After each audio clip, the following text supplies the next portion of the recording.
നമസ്കാരം. എൻ്റെ YouTube ചാനലായ root ചാനലിലേക്ക് നിങ്ങൾക്ക് എല്ലാവർക്കും സ്വാഗതം. സുഹൃത്തുക്കൾ, നമ്മൾ എല്ലാവരും പഴയ കാലത്ത് കേട്ടിട്ടുള്ള ഒരു ഗാനമാണല്ലോ, ഈ ഒരു പടത്തിലെ പാട്ടാണല്ലോ ഈ സമയമാം രഥത്തിൽ ഞാൻ സ്വർഗയാത്ര ചെയ്യുന്നു എന്നുള്ളത്. നിങ്ങൾ മറക്കാതിരിക്കാൻ ഞാനത് ഒരു വരി പാടാം. സമയമാം രഥത്തിൽ നാം സ്വർഗയാത്ര ചെയ്യുന്നു. കേട്ടിട്ടുണ്ടായിരിക്കും എന്ന് ഞാൻ വിചാരിക്കുന്നു ഈ ഗാനം. പക്ഷേ ഈ ഗാനം കേൾക്കാത്തവരായി ആരും ഉണ്ടാവില്ല. പക്ഷേ ഇത്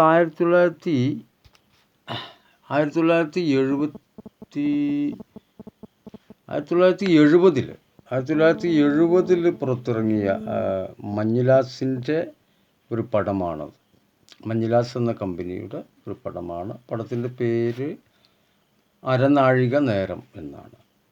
ഇതിൻ്റെ സംഗീതം ദേവരാജൻ മാസ്റ്ററാണ് രചിച്ചിരിക്കുന്നത് എന്നാണ് നമ്മൾക്ക് പടത്തിലും അറിയാൻ കഴിയുന്നത്.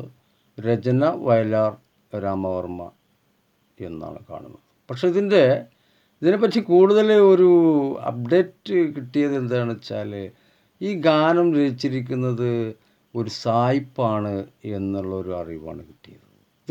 ഇതിൻ്റെ മൂലരചന, ഈ സമയമാ രഥത്തിൽ ഞാൻ സ്വർഗയാത്ര ചെയ്യുന്നു എന്നുള്ളതിൻ്റെ മൂലരചന നടത്തിയിരിക്കുന്നത് ഒരു ജർമ്മൻ സായിപ്പാണ്. അപ്പോൾ അത്ര പഴക്കമുണ്ട് ഈ പടത്തിന്. അതായത് അദ്ദേഹം അത് രചിച്ചിട്ട് 70 വർഷം കഴിഞ്ഞിട്ടാണ് മഞ്ഞിലാസിൻ്റെ പടത്തിലേക്ക് അത് സെലക്ട് ആയത്. ഇനി ആ കഥയുടെ പിന്നാമ്പുറ വശം നമുക്കൊന്ന് പരിശോധിക്കാം. അതായത് കണ്ണൂരിൽ ബാർഷൽ മിഷൻ ഫാക്ടറിയുടെ ചുമതല ഏറ്റിട്ടായിരുന്നു നാഗൽ കേരളത്തിലെത്തുന്നത്. എന്നിട്ട് അയാൾ കുറച്ച് കാലമൊക്കെ ഈ മറ്റേ ജർമ്മൻ കമ്പനിയുടെ മറ്റേ കാര്യങ്ങളൊക്കെ കൊണ്ടു നടന്നു. പിന്നീട് അയാൾ തൃശ്ശൂരും കുന്നംകുളമൊക്കെ കേന്ദ്രീകരിച്ചിട്ട് സുവിശേഷ വേലകൾ ചെയ്യാൻ തുടങ്ങി. അതായത് ക്രിസ്തു മതത്തിൻ്റെ മതപ്രചാരണം. ഇതിനോടനുബന്ധിച്ച് അയാൾ ആ ജോലി രാജിവെക്കുകയും പ്രസ്തുത സ്ഥലത്ത് തങ്ങളുടെ ജോലി തുടരുകയും ചെയ്തു. സുവിശേഷ ജോലി തുടരുകയും ചെയ്തു. അവിടെ വെച്ചാണ് കുന്നംകുളത്ത് അദ്ദേഹം രാത്രി കാലങ്ങളിലൊക്കെ കാളവണ്ടികൾ സഞ്ചരിക്കുമ്പോൾ ഈ ഗാനം പാടാറുണ്ടായിരുന്നു എന്നാണ് കേൾക്കുന്നത്. ഈ ഗാനം 70 വരിയായിരുന്നു. ഇത് അദ്ദേഹം തന്നെ രചിച്ചതാണ്. അദ്ദേഹം മലയാളം പഠിച്ചതിന് ശേഷമാണ് എഴുതിയിട്ടുള്ളത് എന്ന് നമ്മൾ പ്രത്യേകം മനസ്സിലാക്കേണ്ടതുണ്ട് കേട്ടോ.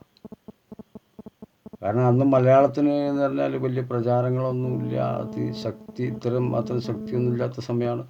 തന്നെയല്ല, അവർ ജർമ്മൻ സായിപ്പാണിത് പാടുന്നതും എഴുതുന്നതും ഒക്കെ തന്നെ. അപ്പോൾ അദ്ദേഹം എത്രമാത്രം മലയാളത്തിനോട് ഇഴുകിച്ചേർന്നിട്ടുണ്ടായിരുന്നു എന്നുള്ളതാണ് നമ്മളിപ്പോൾ ഇതിൽ നിന്ന് മനസ്സിലാക്കുന്നത്. അപ്പോൾ ഈ ഗാനം ഇങ്ങനെ പാടി നടക്കുന്നത് മറ്റേ വയലാർ കേൾക്കുകയും വയലാർ ആ ഗാനം ഈ മഞ്ഞിലാസിൻ്റെ പടത്തിലേക്ക് സെലക്ട് ചെയ്യുകയാണ് ചെയ്തത്. അതിനെ തുടർന്ന് പിന്നെ അതിന് സംഗീതം ദേവരാജൻ മാസ്റ്റർ നൽകുകയാണ് ചെയ്തത്. 70 വരിയുണ്ടായിരുന്നത് വെട്ടിച്ചുരുക്കിയിട്ട് അതിൽ നിന്ന് സംഗീതാത്മകമായ ആവശ്യത്തിന് മറ്റേ പദങ്ങളെടുത്തു അല്ലെങ്കിൽ വരികളെടുത്തു എന്ന് മാത്രമേ ഉള്ളൂ. മൂലരചന നടത്തിയത് ഈ മറ്റേ ലോൾബിച്ച് നാഗൽ എന്ന മറ്റേ ജർമ്മൻ സായിപ്പാണ്.